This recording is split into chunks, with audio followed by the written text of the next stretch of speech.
జనాలు రోజు రోజుకు మస్తు క్రియేటివ్గా ఆలోచన చేస్తుండ్రు.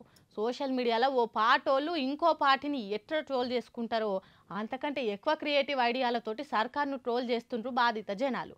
అది ఎట్లా అంటే ఇగో ఇలా చూస్తుర్రా మహిళలంతా ఇంటి ముంగట నిల్చొని మంగళారతి పట్టుకొని తిప్పుతురు కదా. వాళ్ళు ఏం చేస్తురో ఎరికేనా? వాళ్ళ ఇంటికి దిష్టి తీస్తున్నారు. అగో అది కూడా వార్తేనా అనుకునేరు.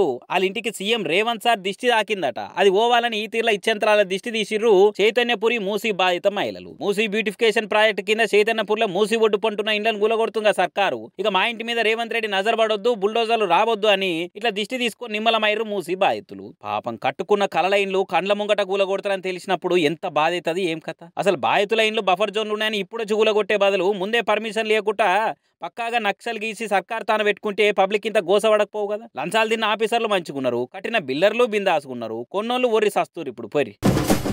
ఏమున్నదక్కో ఏమున్నదక్క ఈ ఇంట్లో నాకు ఇంకా ఏమున్నదక్కో అని తట్టబుట్ట చదురుకొని భారమైన గుండెతోటి బండెక్కి మర్రి చూడకుండా సీఎం బంగ్లా ఖాళీ చేసి వెళ్ళిపోయింది కదా ముఖ్యమంత్రి సారు.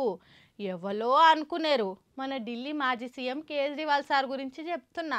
పాపం కేజ్రీవాల్ సార్ అధికారిక ముఖ్యమంత్రి బంగ్లా ఖాళీ చేసి చీపురు కట్ట కాంచి చెత్తశాట దాకా అన్నింటిని చదురుకొని వ్యాన్ లెక్కిచ్చి సొంత ఇంటికి వెళ్ళిపోయిండు. ఇక ఇన్నొద్దులు అధికారిక ముఖ్యమంత్రి బంగ్లాలో పనిచేసిన వాళ్ళందరికీ పేరు పేరున దండం పెట్టి పోయేస్తాం ఇక సల్లగా బతుకుర్రి, ఎప్పుడన్నా ఏదైనా అక్కరు వస్తే ఫోన్ చేసి అడుగుర్రి, మోమాటం ఏం పెట్టుకోకుర్రి అని చెప్పి బంగ్లా ఖాళీ చేసి బాధతోటి వెళ్ళిపోయిండు సారు. ఆ ఇంట్లో పనులను సెక్యూరిటీ వాళ్ళను విడిచిపెట్టి వెళ్ళిపోతుంటే సార్కు కూడా కలుక్కుమనట్టే అయిందట.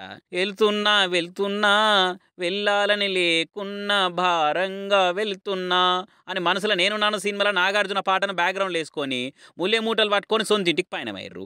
ఇక వాళ్ళ ఇంటి ఆమె కూడా కన్నీళ్ళు తీసింది. ఢిల్లీకి 2 సార్లు సీఎంగా చేసిండు కేజ్రీవాల్ సారు.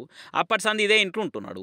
ఇప్పుడు బంగ్లా ఖాళీ చేసే వరకలా ఎవరికైనా బాధ అనిపిస్తుంది కదా. కాకుంటే ముఖ్యమంత్రి ఉన్నప్పుడు చేతి కింద 100 మంది పనులు ఉంటే ఇప్పుడు వాళ్ళు ఎవరు ఉండరు కదా. సార్ చేసే జీవితం అంతా మళ్ళీ సొంత ఇంట్లోనే గడపబోతున్నట్టుగా.